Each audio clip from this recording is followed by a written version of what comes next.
ceux qui l'insultent, mais il ne pardonne pas à celui qui nuit à un de ses alliés.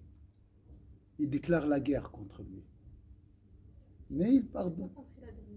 Donc, il y a des gens qui ne croient pas en Allah, qui insultent Allah, qui se moquent de Dieu.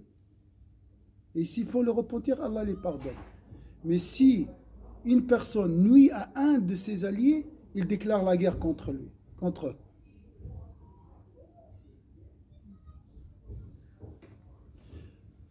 Alors ses alliés, s'ils demandent à Allah la pluie, il va nous donner la pluie. S'ils demandent... donc c'est un degré d'amour. C'est grâce à ce degré d'amour ils ont mérité ce privilège. D'accord? Ils sont souvent cachés. Souvent cachés. Puis il mentionna certaines requêtes que Dieu est enclin à exaucer à ses serviteurs et qu'il n'est pas possible de révéler ici. Il a dit on ne peut pas dire ça. Mais il a mentionné qu'il y a une chose déjà qui dépasse notre entendement. وذكر شيء وقال لم يذكر لكن الذي ذكره يتجاوز عقولنا. Subhanallah. Il affirma même que si certains de ses serviteurs lui demandaient d'annuler le jour du jugement, il serait annulé. قال لو طلب منهم أحد أن يوقف الله يوم القيامة لأوقفه من أجلهم. شوف درجة المحبة. هنا فقط نتوقف عند درجة محبة الله لهؤلاء الصالحين. Regardez le degré de l'amour de ces gens envers Allah, pour Allah Azza wa Jalla. Là, on parle de serviteurs pour tout le monde, même des serviteurs de c'est l'élite, c'est les très hauts. Les serviteurs de trop. On a vu l'histoire, par exemple, de Balkh avec Sayyidina Moussa. Sayyidina Moussa a demandé la pluie. Il a dit, Allah Azza wa Jalla, va vers Balkh, un serviteur, un esclave. Moïse est allé vers lui. Il lui a dit, Allah m'a demandé d'aller vers toi pour demander la pluie. Demande la pluie pour Moussa. Moïse, il demande qu'Allah, la paix d'Allah sur lui, il demande à un serviteur esclave.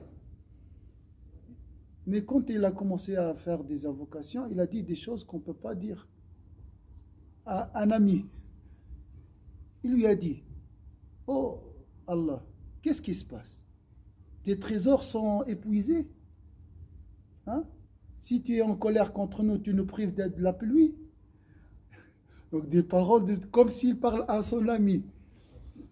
Après, Allah Azza wa Jalla a dit Sayyidina Moussa, Balkh me fait sourire 3 fois le matin, 3 fois le soir.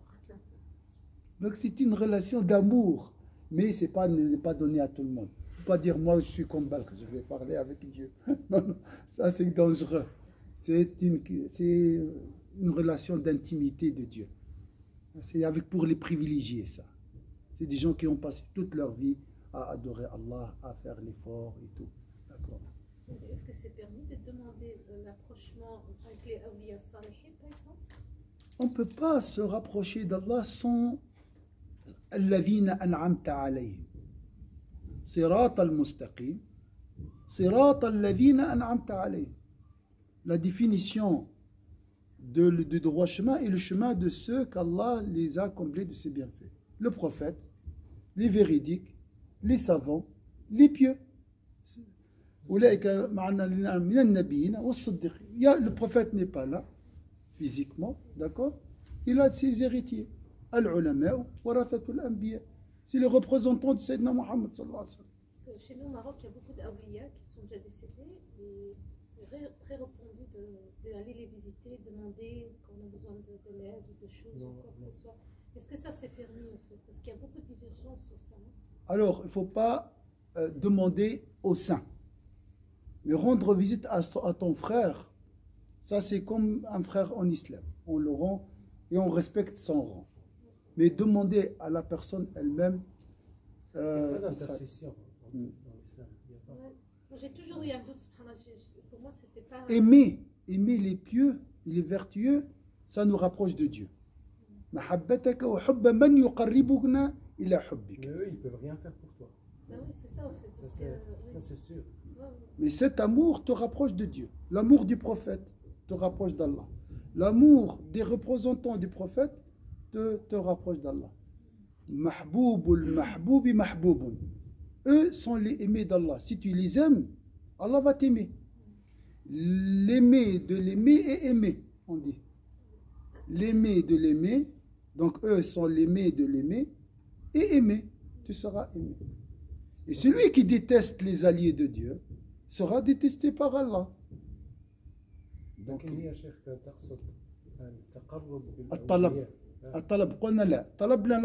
demande pas, mais les aimer. Il ne faut pas les détester, il ne faut pas avoir une mauvaise opinion d'eux. Mais ma question c'était parce que j'ai vu certaines personnes faire ça et j'ai entendu en fait. Et ça m'a toujours mis un doute qu'en fait, si on demande directement Allah subhanahu wa ta'ala. Par exemple, nous on a un défaut très grand, c'est que quand on parle de. Par exemple, quand on parle des choses négatives, on n'a pas de doute. On dit le shaitan, ah oui, lui il a le pouvoir sur nous. Mais quand on parle des choses pieuses, c'est comme si on met la garde, on dit Dieu, Dieu, Dieu, Dieu. Bien sûr, Dieu. Mais quand on va par exemple au médecin et on dit au médecin, est-ce que tu me donnes, est-ce que j'ai besoin de ta guérison? On le parle comme ça et on n'a pas cette allergie dans le cœur quand on parle avec des médecins, quand on parle avec des gens de la poste, on n'a pas une allergie. Mais quand on parle de l'awliya, des savants, des chouyours, on a comme une allergie dans le cœur, on a peur. Donc cette peur aussi, elle est créée par nos idées négatives aussi. C'est vrai qu'il ne faut pas avoir Dieu et Dieu, Rasulullah sallallahu alayhi wa sallam, mais l'ulama, c'est le ulama. Et donc nous, on ose des fois parler d'eux comme si nous, on a une présence plus haute que la sienne, tu vois, des fois. Il faut les aimer. Moi, je vois pas ça comme ça. Voilà, il faut les aimer. Il faut aimer. De toute façon, ils ont dit, tout ce que tu vois, c'est le khadr. Il faut respecter tous les musulmans. Il faut croire que tous les musulmans sont des awliya. Il ne faut pas faire du mal aux musulmans. Chaque musulman a une lumière. Chaque musulman a un degré de sainteté. Kul muslim lahu nur. قال الإمام أبو الحسن الشاذلي أو ابن عطاء الله السكندري قال لو أضاء نور المؤمن مش نور العاصي نور المؤمن العاصي لا غمر السماوات والأرض. La lumière du croyant pécheur, si est dégagée, elle enveloppera les cieux et la terre. Alors, qu'en est-il du croyant vertueux? فما بالك بالمؤمن الطاعة فما بالك بالصالحين فما بالك بالصديقين والأنبياء. Donc, il faut les aimer, il ne faut pas avoir des mauvaises opinions contre un musulman et les respecter.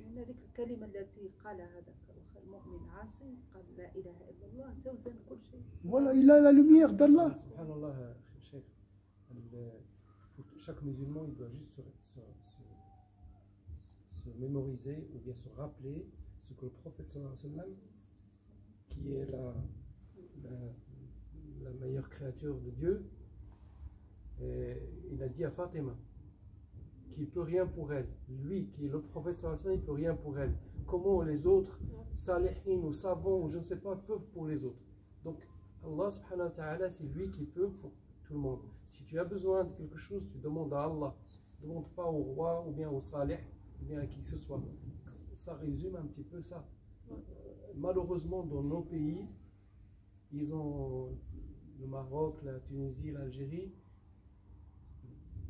ça s'est répandu qu'il y a des salihines, des savants pieux, etc., mais qui ont détourné la compréhension de l'islam. Et une partie. Eux, mais surtout les héritiers. Les héritiers, les gens.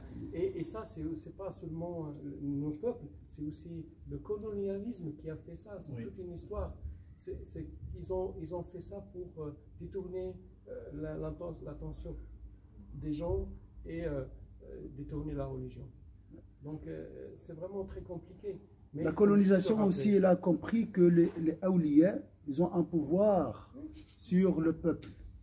Donc, partout dans le monde musulman, في كل البقاع في العالم الإسلامي الذي قاد عملية التحرير هي الزوايا. C'est les mausolées qui ont guidé la mouvance de la résistance contre la colonisation. Pourquoi? Parce qu'il y a la religion, il y a le sacrifice, il y a l'idée de la vie de l'au-delà, il y a l'idée de martyr et tout.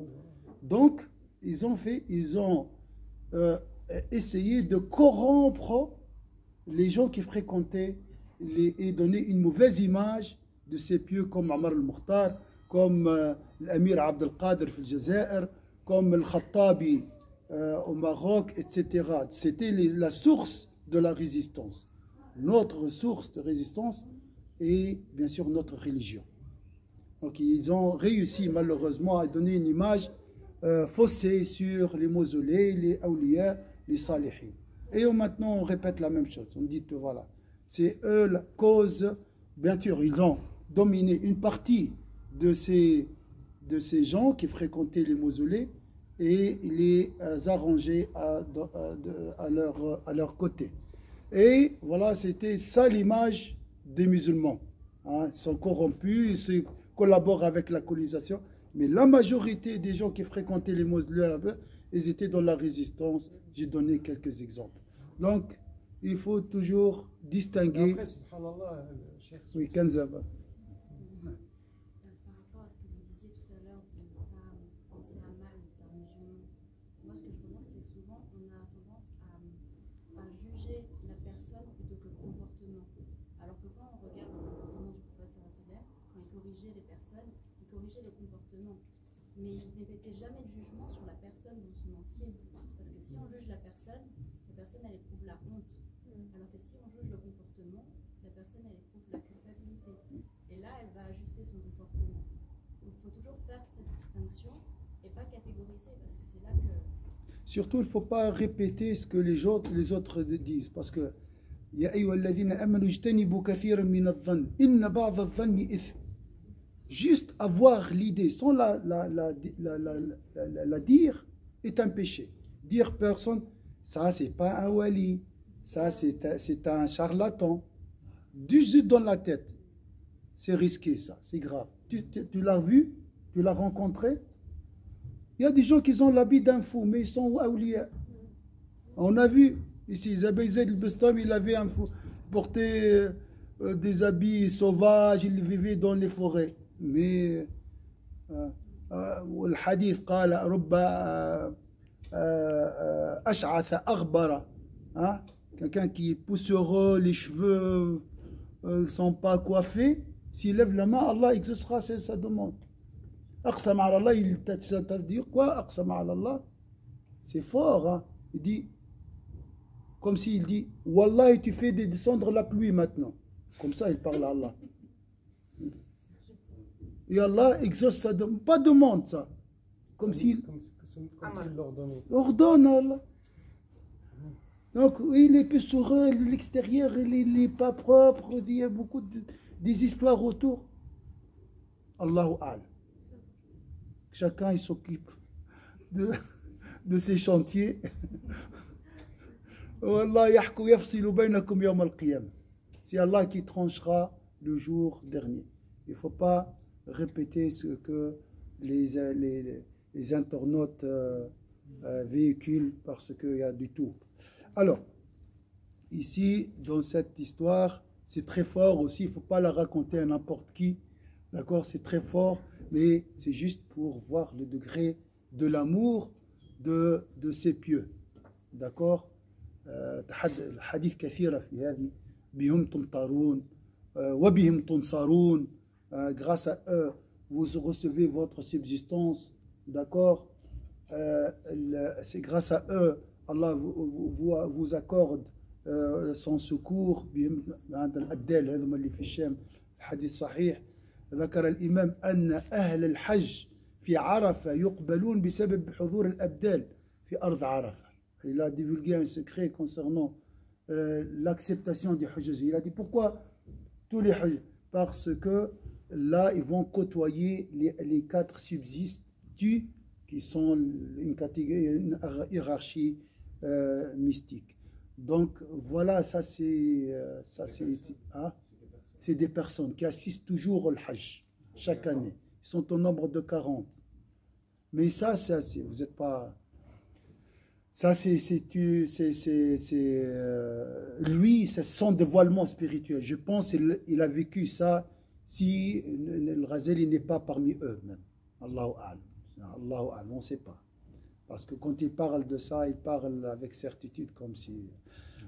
pour vous dire, ça c'est très important de chercher la bonne fréquentation, la première chose, d'accord, et avoir une bonne opinion de tous les musulmans, mais surtout les pieux, les vertueux.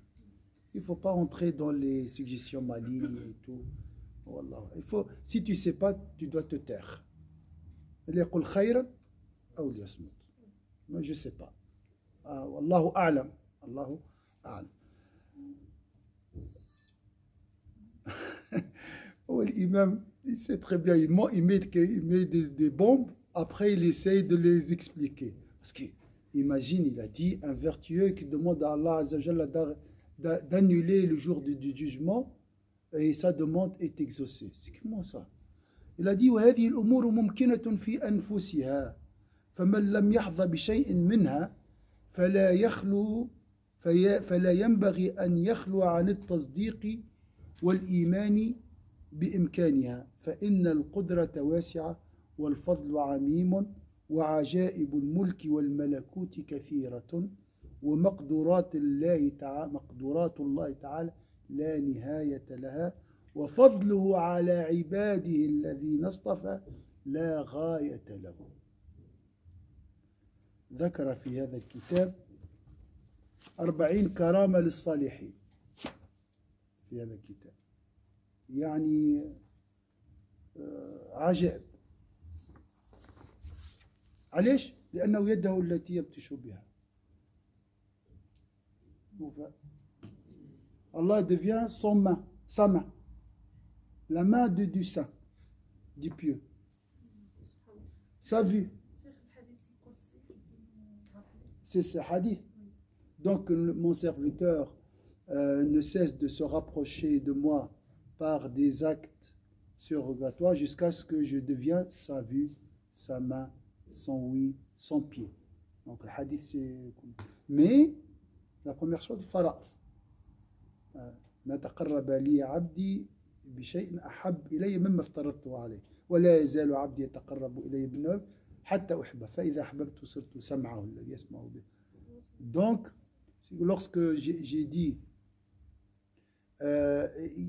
ils recevront des miracles et des dons extraordinaires, c'est grâce à l'amour d'Allah Azza wa Jalla. Voilà, c'est juste pour. Donc ici, il a dit, si c'est très fort pour toi, il ne faut pas mesurer les autres à ton niveau. La grâce d'Allah est immense et la puissance d'Allah n'a pas de limite. Il peut tout faire. Tout est possible. Hein. Dieu peut arrêter le jour du jugement. Il peut arrêter le jugement. Il peut tout faire. Il peut jeter les vertueux dans l'enfer. Et mettre les criminels au paradis. Il peut tout faire. Il y a rien. Les lois instaurées par Allah ne gèrent pas Allah Azza wa Jal. Donc Allah, il est tout puissant. Mais il a choisi, voilà, telle chose, par sa sagesse et sa justice. Oui. Il y a quelqu'un? Moi, j'avais beaucoup aimé Al-Ghazali. Je ne me rappelle pas quel livre. Il avait dit Al-Karam al-Uzma, la karama la plus haute, le don extraordinaire, c'est la taqwa. Oui. Donc ici, on le voit, eux, ils ont la karama la plus haute qui peuvent demander, parce que nous, si on pourrait dire à Dieu de nous donner quelque chose, on va commencer déjà une liste, elle est déjà prête. Et eux, c'est la taqwa, c'est un respect, on ne demande rien, on fait, on adore, et au final. Ils ne demandent rien à Dieu, c'est vertueux. Ils ne donnent pas respect à la présence divine. أدبا مع الحضر الربوبية لا يطلبون شيئا رغم أنهم لو أقصد. فهمت كيف؟ مثال إنسان دعوته إلى بيتك وأنت غني قلت له الدار على ذمتك افعل فيها ما تشاء. ماذا ستفعل في البيت؟ ها؟ حياء الرجل استثاقني ووثق بي عيب نمس حاجة وناكل حاجة حتى يجي هو.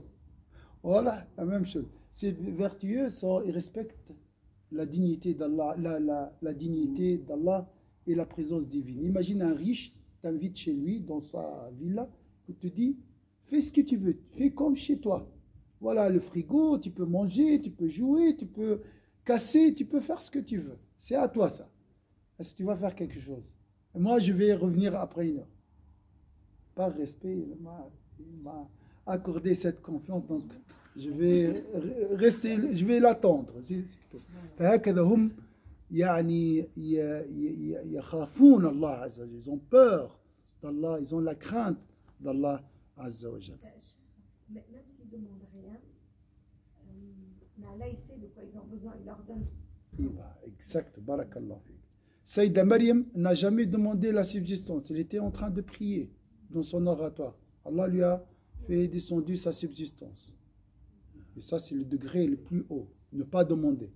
Nous, on demande. Nous, c'est le peuple. On demande tout, même le sel. Et on est triste si on y a. Et aussi, s'ils ne donnent pas, on n'est pas bien là. Hein. Mais eux, ça, c'est... Mais si, est-ce que je peux me dire une seconde, je demande plus rien, je laisse Allah. Ah, t'as pas l'air de rire. Je peux pas faire. Non. Il y avait ça ابن الوقاص Saïd ibn Abi Waqqas. Et à la fin de sa vie, il était aveugle. Mais sa demande était exaucée. Ma'rouf bi ijabat ad-da'wa. Sa demande était exaucée. Par expérience, ils ont remarqué à chaque fois qu'il fait demande, Allah exauce sa demande. Donc, il a vécu longtemps et les prédécesseurs, à chaque fois, ils reçoivent Saad ibn Abi Waqqas. Oh Saad, fais dua pour nous. Il fait dua pour tout le monde.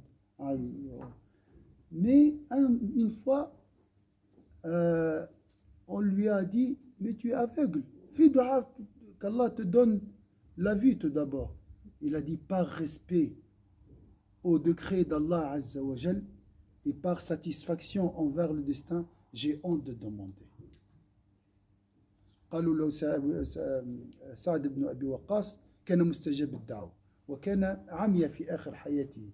أمير مصر, il était le gouverneur de l'Égypte et tout. وكل مرة التابعون يأتون هذا صاحب رسول الله صلى الله عليه وسلم جاء يأتون لي يطلب الدعاء. فواحد قال له يا سعد أنت تدعو للناس ادعو لنفسك حتى يرضى الله. قال رضا بقضاء الله عز وجل واستحياء منه أرضى بما قسمه الله ولا أطلب أن يعيد علي بصري. حياء. فهذه مستويات عالية. فقط هنا الإمام رفع كثيرا المستوى حتى يجعلنا يعني نجتهد في محبة الله. C'est des exemples. Ça ne nous concerne pas directement. C'est vraiment, c'est pour l'élite des vertueux. C'est juste pour nous aider à augmenter notre amour vers Allah Azza wa Jal. حتى نزداد محبة لله عز وجل.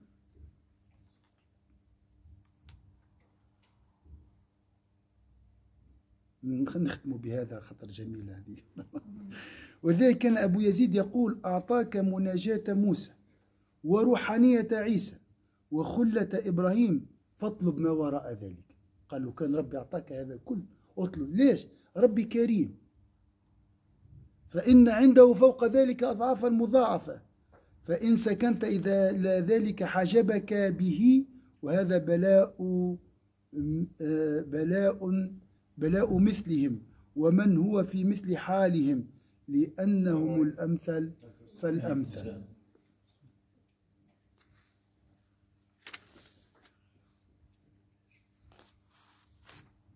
Donc on va finir avec cette histoire, la dernière histoire.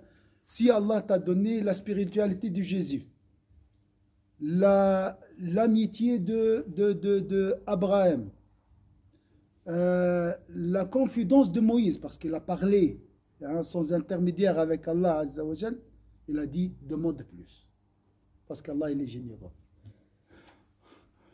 Donc, subhanallah. هذا فضل الله. Ça c'est la grâce d'Allah Azza wa Jal. Allah il est très généreux.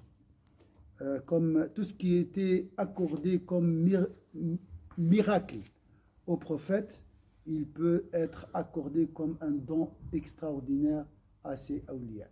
كل المعجزات التي أعطاها الله للأنبياء يعطيها كرامات لأوليائه. الله كريم وفضله واسع. Cheikh, si vous me permettez, j'ai une histoire que j'ai lue dernièrement et ça a un lien vraiment avec tout ce qu'on a vu. Allah, c'était un disciple, un élève d'un cercle de religion. Il a entendu parler d'un pieu, lointain dans ce qui paraît très loin dans un. Et il a dit, moi je vais aller le voir parce que qu'est-ce qu'il a de spécial, cette personne pieuse. Il a marché pendant des jours, monté les montagnes, jusqu'il est arrivé dans une petite mosquée un peu ancienne. Il est arrivé, c'était l'heure de la prière, et le pieu il était là, il lui dit, oh cher invité, on va faire la prière, après je suis à toi. Le pieu il commence à lire au Coran. Le disciple, il entend la lecture. Déjà, il a une mauvaise opinion. Il dit, c'est quoi cette lecture? C'est ça l'homme pieux qui dit, Allah, il a fini la prière. Et le disciple, il dit, non, moi je pars, c'est pas ça une personne pieuse. Et il part. Et en sortant, il y a un lion qui veut l'attaquer. Il y a l'homme pieux qui vient en marchant, il dit au lion, il lui dit, qu'est-ce que je t'ai dit? N'attaque plus mes invités, c'est mon invité. Le disciple, il n'a pas pu supporter, il est mort sur le champ, subhanallah. Donc déjà, il avait une mauvaise opinion sur l'homme pieux, et puis un des dons que Dieu avait donné à cet homme pieux, c'était de pouvoir parler aux animaux, et donc le lion l'a vraiment écouté, il est parti. Et ça, c'est l'histoire qui a raconté lui le samedi passé. Oui. Et ben je l'ai relu. Ah oui, c'est très connu. Mais qu'est-ce qu'ils ont dit les ulama? Ils ont dit, c'est quoi le don extraordinaire? Le meilleur don extraordinaire. Ibn Ata'illah Sikandari ماذا قال؟ قال الكرامة. Le don extraordinaire, comme l'a dit Asia, الكرامة هي الاستقامة. الكرامة هي الاستقامة. Le don extraordinaire, le meilleur don extraordinaire, c'est la droiture. Un pacte avec Dieu. Rester fidèle à Allah jusqu'au dernier souffle. ثبات والوفاء بالعهد من المؤمنين رجال صدقوا ما عاهدوا الله عليه فمنهم من قضى نحبه ومنهم من ينتظر وما بدلوا تبديلا. هذه أفضل كرامة. La fidélité, l'engagement et le respect des pactes jusqu'au dernier moment. Ça, c'est le meilleur don extraordinaire. C'est pour ça, comme on a dit, les pieux ne demandent rien. Des fois, ils sont pauvres. Mais ils ne demandent jamais à Allah quelque chose. Mais nous, on demande. احنا نطلب. لكن هم يعني مقام عالي. هكذا هذه مقامات محبة. نسأل الله عز وجل أن يرزقنا محبته. إن شاء الله 5 minutes après 5 minutes de jurisprudence. Parce que c'est bien la spiritualité et tout, mais